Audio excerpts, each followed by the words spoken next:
The 2013 Sunday Tribune Jeep Hill to Hill Mountain Bike Marathon is again proudly brought to you by the Sunday Tribune and Jeep Apparel, with support from Spur Steak Ranches and Panama Gel.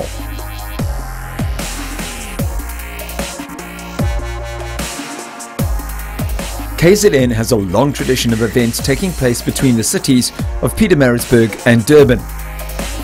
And just like the Comrades Marathon, the Duzi Canoe Marathon and the Amashova, the Sunday Tribune Jeep Hill to Hill is now firmly established as one of the iconic events between these two cities. And for this reason, on one weekend in September, mountain bikers sign up to take on this mammoth journey between World's View and Hilton on the outskirts of Pietermaritzburg, 100 kilometers to Shongweni and Hillcrest on the outskirts of Durban. Early on the Sunday morning, close on 1,000 riders prepare for the full 100-kilometer race, whilst on the day before, hundreds also prepared themselves for the equally popular 45-kilometer half marathon, starting at the Cato Ridge Golf Club and running over the same route as the full distance race all the way to the Shongweni Polo Fields. Besides these two distance options, there is also a 20-kilometer fun ride starting from the finish area and heading out back to be completed before the elite riders are expected in, ensuring that no one misses out on the action over the course of the weekend. The Sunday Tribune Jeep Hill to Hill has a long-standing tradition of attracting some of the country's top athletes over the year, including the late Barry Stander, who won the race on 4 occasions. Max Knox has been the most consistent performer of late, having finished on the podium 3 times in the last 4 years, including 2 wins in 2010 and 2012, but is however not on the start line this year, opting for a race closer to home in the Lowveld. Those that are on the start line that will no doubt be contesting the top spots come Hillcrest will be the riders from the stronger teams represented: Fed Group iTech Connect, Jeep Specialized, Cargo Pro Mountain Bike Team, Thule and BMC. Brandon Stewart is a past winner of this event and has the unenviable accolade of having finished in 3rd place over the last 3 years. How he would love to add another Hill to Hill win to his resume. I think today could be the day, but we'll see how it goes. You never know. So I think the course should be really, really fast today. Just maybe even the quickest time ever. We'll just see how the guys ride and how it all plans out. And as some of the country's best riders roll off the start line, they prepare themselves for a fast first 10 kilometers that is almost exclusively downhill as the route drops over 400 meters of altitude down through the World's View forests and onto Peter Kirchhoff Street in the Pietermaritzburg city centre below.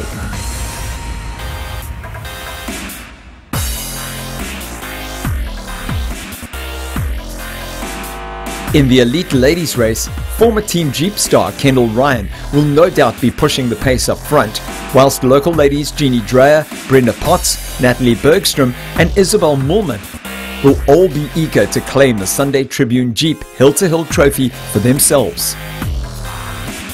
Today is going to be pretty epic. Not really sure how it's going to go, but we're going to ride our hearts out and have some fun. Sure, this is going to be a biggie. 105 kilometers, Maritzburg to Durban. It's going to hurt, but we are all ready for it, and yeah, we'll just have to suck up the pain and enjoy it. Just 5 minutes behind the elite men, the ladies start their epic adventure that will see them traverse forestry trails, single track, tar and district roads all the way down towards the coast. Once the elite riders are out on the course, the rest of the 700 or so riders that have braved the early morning cold gather in the start pen and then roll over the line as batch after batch get their 100-kilometer journey underway.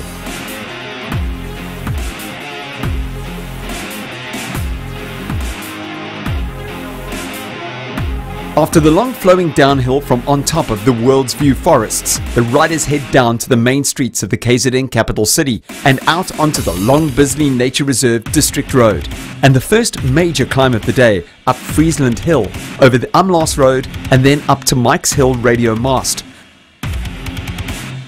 After which the route descends down the 603 before crisscrossing through the local dairy farms, commercial chicken farms and the sugarcane fields around Camperdown. The route then passes through the Cato Ridge Golf Club, the location for the start of the half marathon, before crossing over the old Pietermaritzburg-Durban rail link and the long climb up to Bartlett's estate and the King of the Mountain hotspot.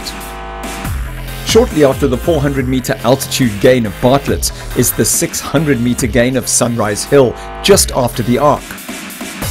This marks the end of the hard work as the course meanders down into the final section of flowing single track and plantation contour roads to the finish line at the Shangweni Polo Fields and the waiting spectators.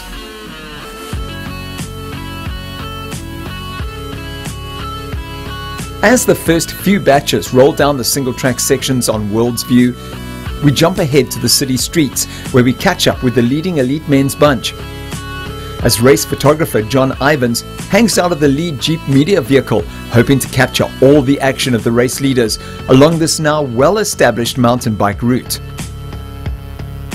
On the outskirts of Pietermaritzburg, the lead bunch head into the long undulating roads of the Bisley Nature Reserve. Riders continuously rotate at the front, helping to keep the pace high and dropping the weaker riders that are just managing to hang on. Heading down towards the base of the first climb of the day, after almost 10 kilometers of riding, it's Brendan Davids that is testing his legs as he takes the King of the Mountain hotspot, largely uncontested, and then sits up to wait for the rest of the peloton. After a few successful years racing on an American team, there is no doubt that we'll see more of Brendan Davids as the race unfolds. As the lead bunch continues to push on towards the Umlaas Road and the first major climb up Mike's Hill.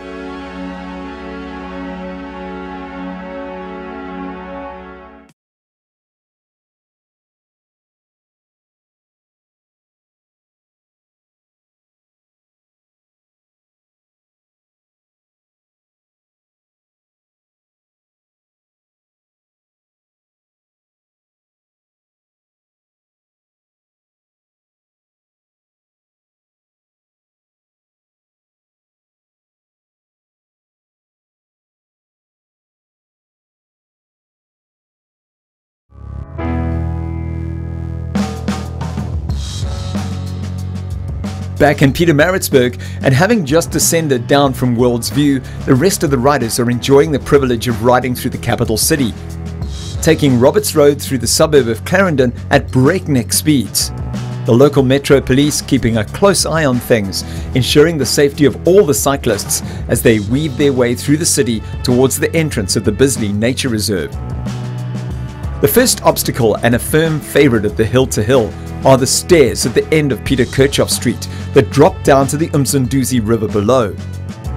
Well known to have derailed many mountain bikers' aspirations in the past, riders take the multiple drops carefully as they enjoy the early morning thrill of some technical urban features. After the stairs, the route crosses over the famous Duzi River at the Pietermaritzburg Cricket Oval before heading on towards Camps Drift. Some riders deciding that caution is the best way forward in the early stages of this race, whilst others grab hold of their brakes, get their weight all the way back and just keep on rolling. Riders make a ceremonial detour through Camps Drift, the start location of another iconic event between Pietermaritzburg and Durban, but this time in a fiberglass canoe. From Camps Drift, the route heads through the outer suburbs around Orreby and into the long undulating roads of the Bisley Nature Reserve. As riders take on the first of the many climbs of the day, they know that they have the first of many water tables waiting for them just up ahead at the Umlaas Road crossing. A perfect place to stop, grab some ice-cold Aquile, a few snacks, and enjoy a moment with your mates before setting off on the rest of the 70 kilometers that is still left to go. This is definitely the hardest one-day race as it is in South Africa. You need a lot of dedication, a lot of energy. It's a lot of fun coming together, having a hard ride, good friends, good chats along the way. It's definitely it's good bonding between cyclists. Plan is to take it slow. Yeah, we've been hearing a lot of horror stories about if you go too fast then you won't make it to the end. Yeah. And this race only really started at Bartlett's estate, so we've really been taking it easy. So we've been taking photographs of the people passing us now, and then we'll be passing them later. Yeah, we hope. Yeah. We now head forward along the route to find the leading men, who are already 2/3 of the way through the race and heading up the testing Bartlett's estate climb. At the summit of Bartlett's, Brendan Davids is still looking comfortable as he takes the hot spot, just ahead of Rourke Cruiser from the Cargo Pro mountain bike team. Perennial hill-to-hill competitor Brandon Stewart from Fed Group iTech Connect is not far behind in third. Luke Roberts from BMC, Andrew Hill from TIB, cresting the hill in 4th and 5th respectively. Once off Bartlett's and heading down towards the last water table at the Arc, and it is 3 riders that are going full gas, showing some exceptional skill over these twisting single-track sections. Brendan Davids from Team Jeep Specialized, the 22-year-old Rourke Cruiser and past hill-to-hill winner Brandon Stewart. This is going to be some exceptional racing all the way to the line. Coming up the fence line to the Thule water table, it's Rourke Cruiser that continues to drive the pace of these 3 athletes, clearly in a class of their own on the day. Andrew Hill and Luke Roberts now together in 4th and 5th, just 5 minutes back. On the long climb up Sunrise Hill, all 3 riders are still looking equally determined to take the win as they drive forward at a relentless pace up the climb. As Brendan Davids takes a quick sip of water, the 3 riders begin to contemplate what will surely be an end sprint come the finish line at Shonkweni Polo Fields, just a few short kilometers away. And with just a few hundred meters to go, it's Brandon Stewart that makes the first move, giving it everything he has, but behind him, Brendan Davids is also ready to go. Down onto the field now, and Rourke Cruiser is looking well placed on the inside line, now switching across to the outside behind Brandon Stewart and surging for the line. Oh my word, that is close between Rourke Cruiser and Brandon Stewart. The commissaires finally awarding the win to young Rourke Cruiser by the narrowest of margins. What a fantastic race from these 3 elite men. 3.5 hours in the saddle is quite a long time for me to race, but I'm chuffed to get the win. I mean, to support our local sponsors, Cargo National. We smashed the record in really good conditions, and you know, against and great competition, and hats off to the other guys for a real great race. I mean, it was fantastic, and you know, for me to finish on the podium again for 8th year in a row, it's really cool for me. So 2nd place, I'm happy with it, and yeah, I'll take it. Confirmation there of Luke Roberts' 25-second win over Andrew Hill to take 4th. And all the top 10 riders coming across the line within 12 minutes of the leaders. Epic racing over 100 kilometers from these elite men. Tyron Bird rounding out the top 10, narrowly beaten across the line in another end sprint by Leroy Emsley. We head back out onto the course now to find the leading elite ladies. On Sunrise Hill and sitting comfortably in 4th spot is local rider Brenda Potts.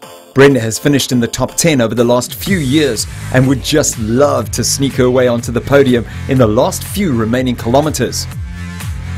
Just 3 minutes ahead of Brenda, Kendall Ryan and Natalie Bergstrom are pacing together in 2nd and 3rd.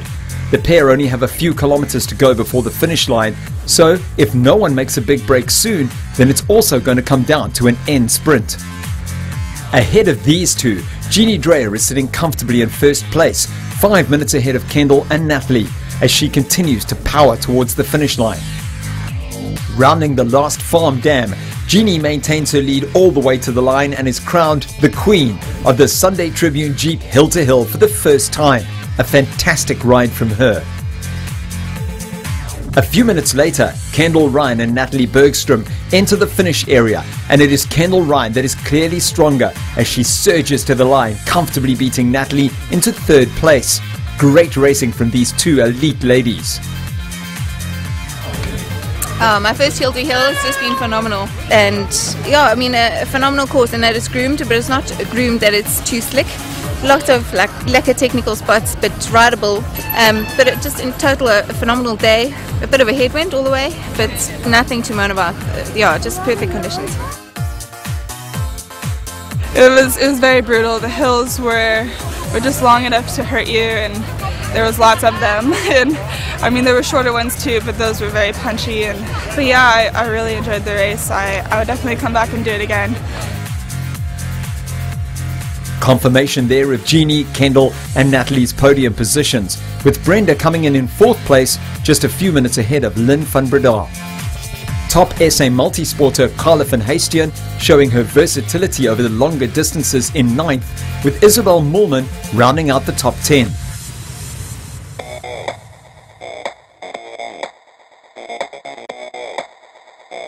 After checking out the action at the sharp end of the race, we head all the way back towards Cato Ridge to see how the rest of the riders are doing. The Eston Road water table is alive with activity as keen supporters help to keep the riders fueled and smiling as they continue their journey down towards the coast.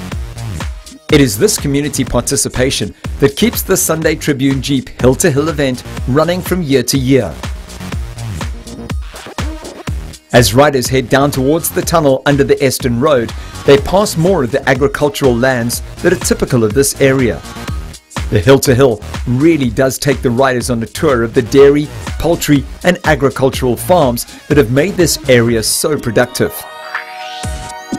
One of the great attractions of this event is how regularly the terrain changes, from short contrived twists and turns to open flowing trails, steep climbs and long gradual descents.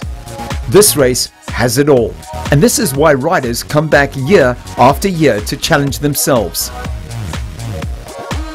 Traditionally run on the same day as the full marathon, the 45-kilometer half marathon has now been moved to the day before the 100-kilometer race in order to accommodate the growing numbers and avoid the bottlenecks caused by slower riders on the route ahead of the faster full-distance athletes. It also means that the organizers have the opportunity to add in some more exciting single-track sections over the last portion of the route for both events. So, at 8 a.m. on Saturday, the 45-kilometer riders set off from the start at the Cato Ridge Golf Club to cover the same final portion of the route as the full-distance riders, all the way to the Shongweni Polo Fields in Hillcrest. This shorter distance allows the junior and youth category riders the opportunity to get a taste of what the event is all about as they build up to the main full-distance event in the future. Route Director Nick Floros done a sterling job over the years to connect the farmlands and public servitudes together to create a flowing route between these two cities. But it is only with the continued support of all the local farmers and landowners, as well as the continued commitment from race organizers Tim Whitfield and Andrew Taylor, that this event continues to grow from strength to strength each year, as it takes its rightful place as one of the iconic events that connect Pietermaritzburg and Durban each year. Long-standing sponsors of the race, the Sunday Tribune and Jeep Apparel, have also played a major role in growing the event to what it is today. Having supported it from the very first event back in 2006, which was won by the talented 19-year-old Barry Stander, leading over 800 riders across the line in that first year.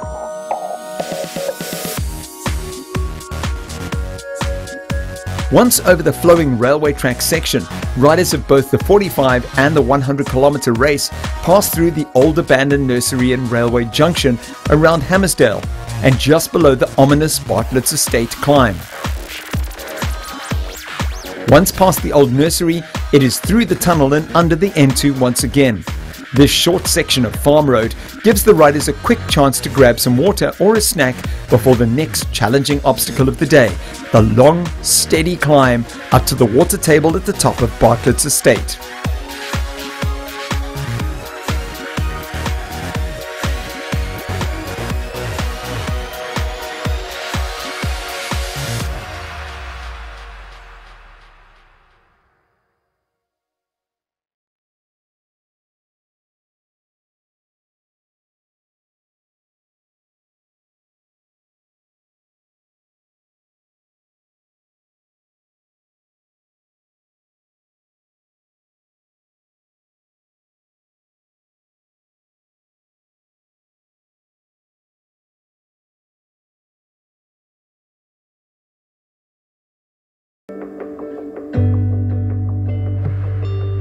In order to get the riders down from the Bartlett's climb, the race organizers have cut some fantastic single-track sections that give the riders a spectacular view down towards the ocean. With a few technical twists and turns and some technical rocky sections thrown in just to keep the riders honest, the route continues to descend down towards the last watering point of the day at the Arc.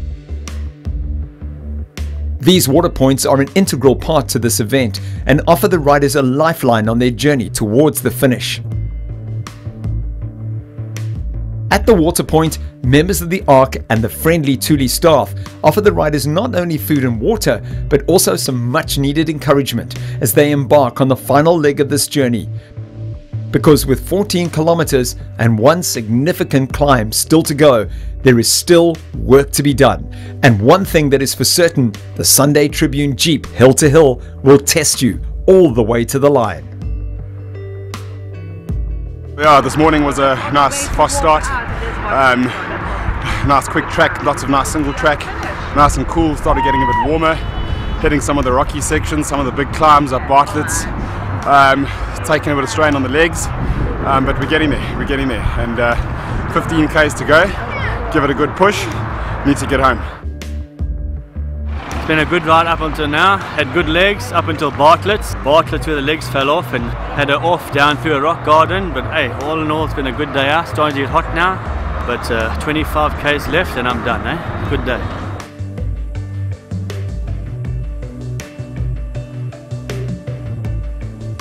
The last section of the route takes the riders into the sugarcane plantations around the Sommerfeld horse farms, where they enjoy their final sections of specifically cut single track and bridge crossings before the final run into the finish.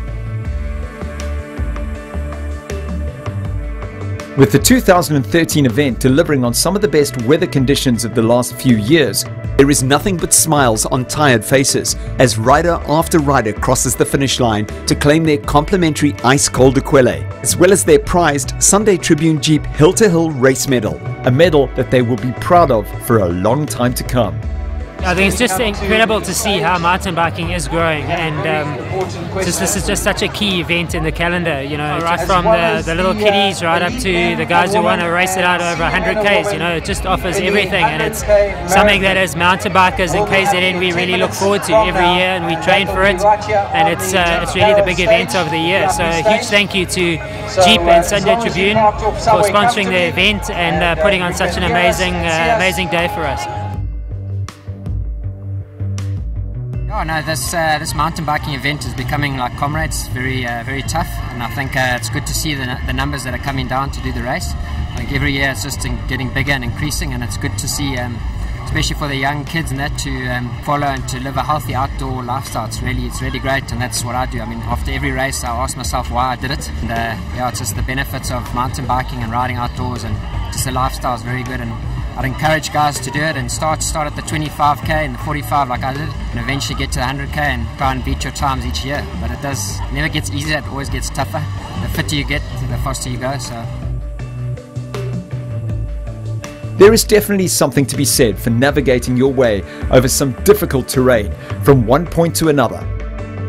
A sense of satisfaction that you don't seem to get riding circles around a forest somewhere, knowing that you have ridden your mountain bike from one city to another, from Pietermaritzburg all the way to Durban, from Hilton to Hillcrest. If this sounds like a challenge that you're keen to take on, then best you get training, because the 2014 Sunday Tribune Jeep Hill to Hill will be around sooner than you think, and we'll see you there on the start line. The 2013 Sunday Tribune Jeep Hill to Hill Mountain Bike Marathon is again proudly brought to you by the Sunday Tribune and Jeep Apparel, with support from Spur Steak Ranches and Panama Gel.